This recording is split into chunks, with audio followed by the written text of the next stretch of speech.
అందరూ ఎదురు చూస్తున్నటువంటి మూడాలు. ఈ మూడం అంటే ఏంటి, అసలు మూడంలో ఏం చేయాలి, ఏం చేయకూడదు, మూడం ఎప్పుడు వస్తుంది, ఏ గ్రహం మీద ఉంటుంది అని అంటే గురు మరియు శుక్ర మౌఢ్యాలు ప్రవేశిస్తున్నాయి. మౌఢ్యం అంటే ఎందుకు వస్తాయి, మూడాలతో సమస్య ఏంటి, ఈ రోజుల్లో శుభకార్యాలు చేయొచ్చా చేయకూడదా, చాలామందికి ఇది ఒక ప్రశ్నగానే ఉండిపోతుంది. మూడం అంటే నవగ్రహాలు సూర్యుడి చుట్టూ తిరుగుతూ ఉంటాయి, వీటిలో భూమి కూడా ఆ గ్రహమే.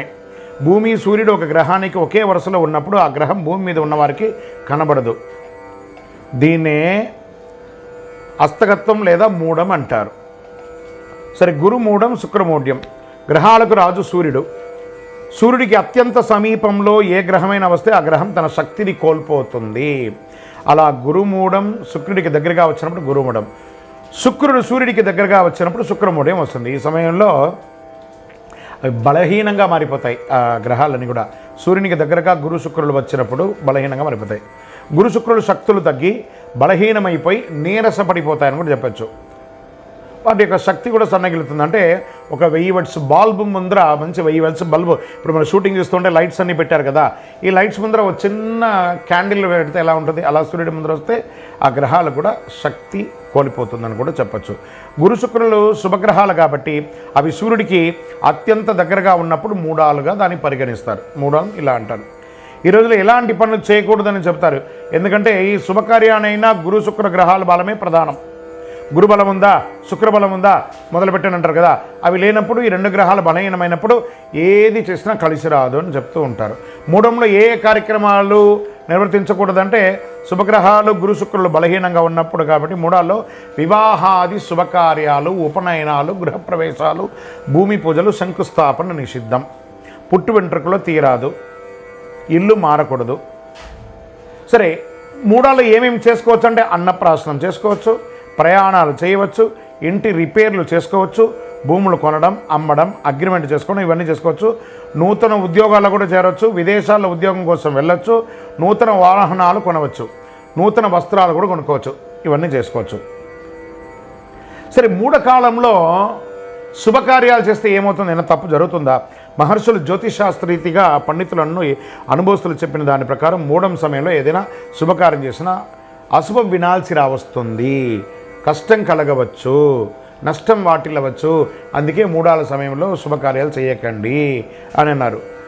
గురు శుక్ర మౌఢ్యమి దశలో ప్రవేశిస్తున్న ఈ రాశిపై ప్రతికూల ప్రభావాలు అధిగమించడానికి నివారణ కూడా మనం చేసుకోవచ్చు. 2 శుభగ్రహాలు తమ శక్తిని కోల్పోతుంది కాబట్టి వివిధ రాశులపై, మన యొక్క 12 రాశులు ఉంటాయి కదా, ప్రభావాలు చెబుతున్నాయి. జ్యోతిష్ శాస్త్ర ప్రకారం ఒక గ్రహం సూర్యుడికి దగ్గరగా ఉన్నప్పుడు ఇది జరుగుతుంది కాబట్టి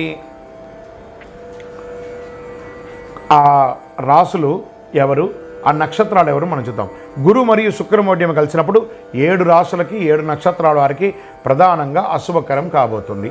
ప్రతికూల ప్రభావాలు ఎవరు రాశి నక్షత్రాలు ఎక్కువ ఎదుర్కొంటున్నారని చూస్తే మేషరాశి వారు, వృషభ రాశి వారు, మిథున రాశి వారు, కర్కాటక రాశి వారు, తులా, ధనుసు, మీన రాశివారు కాస్త ఇబ్బంది పడే అవకాశాలు ఉన్నాయి. మరి నక్షత్రాల్లో పూర్వ ఫల్గుని నక్షత్రం పుబ్బ, ఉత్తరాషాఢ నక్షత్రం, కృతికా నక్షత్రం, అనురాధ నక్షత్రం, ఇవన్నీ కూడా కొంచెం ఇబ్బంది పడే అవకాశాలు ఉన్నాయి. మరియు శుక్రవారాల్లో పుట్టినటువంటి వారు వీరికి కొంచెం ఇబ్బంది పడే అవకాశాలు ఉన్నాయి. నక్షత్రంపై మరియు శుక్రమౌఢ్యం ఈ ప్రభావం ఎలా ఉంటుంది, వేద జ్యోతిష్కుల మౌఢ్య దహన తిథి సూచిస్తుంది. ఇక్కడ ఒక గ్రహం సూర్యుడికి దగ్గరగా ఉండడం వల్ల రాబోయే గురు మరియు శుక్రమౌఢ్యమి ఒక ముఖ్యమైనటువంటి ఖగోళ సంఘటనను సూచిస్తుంది. కొన్ని దేశాలలో అనర్థాలు జరిగే అవకాశాలు ఎక్కువ కూడా ఉన్నాయి. గురుమౌఢ్యం సమయంలో జ్ఞానం విస్తరణ మరియు దయ యొక్క గ్రహమైన బృహస్పతి అతి శక్తిని కోల్పోతుంటాడు. ఈ జ్ఞాన, ఆధ్యాత్మిక మరియు వృద్ధికి సంబంధించిన విషయాలు ప్రభావితం చేస్తుంది. కాబట్టి ఈ పర్టికులర్ రాశి వాళ్ళు, చదువుకునే వాళ్ళు కానీ, విద్యార్థులు కానీ చాలా శ్రమ పడాల్సి ఉంటుంది. బృహస్పతి యొక్క సానుకూల ప్రభావాలతో తాత్కాలిక తగ్గుముఖం ఉంటుంది. ప్రేమ, అనుబంధం, బంధాలు ఇవన్నీ కూడా కొంచెం ఇబ్బంది పడే అవకాశాలు ఉన్నాయి. ఒకళ్ళు భార్యాభర్తల మధ్య సఖ్యత కోల్పోవడము, ఇవన్నీ శుక్రమౌఢ్యం ద్వారా వస్తుంది.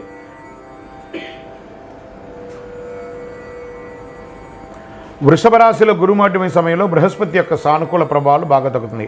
ఆస్తులు కొనడం, అమ్మడం, కొత్త పని ప్రారంభిస్తారు. వివాహ నిశ్చితార్థాలు, గృహప్రవేశాలు, కొత్త వ్యాపారాలు ప్రారంభిస్తారు. కొంత గురుమౌఢ్యంలో కొన్ని రాశులు, మిగతా రాశుల వారికి లాభం అని చెప్పని చూసారా. బృహస్పతి ప్రభావం కూడా ఉంటుంది. రాహుకేతు మరియు శని మరియు కుజుడు వంటి సహదుష్ట గ్రహాల ఆధిపత్యం చలాయించి గరిష్ట స్థాయిలో ఫలితాన్ని ఇస్తారు ఈ యొక్క దీంట్లో. కాబట్టి కొంచెం జాగ్రత్తగా ఉండాలని కూడా చెప్పడం జరుగుతుంది. గురుమౌఢ్యమి, శుక్రమౌఢ్యంలో చేయవలసినవి, చేయకూడనివి. మరి ఏ డేట్లలో వస్తున్నాయి అని అనుకుంటే, గురుమౌఢ్యమి 2025 స్వస్తి చాంద్రమాన విశ్వావసునామ సంవత్సర ఉత్తరాయణం, గ్రీష్మ ఋతువు, జ్యేష్ఠమాసం శుక్లపక్షం జూన్ 10 పౌర్ణమి, మంగళవారం రాత్రి 2:17 నుండి ఆషాఢమాసం 2025 శుక్లత్రయోదశి జూలై 8 మంగళవారం మధ్యాహ్నం 3:18 వరకు ఉంటుంది.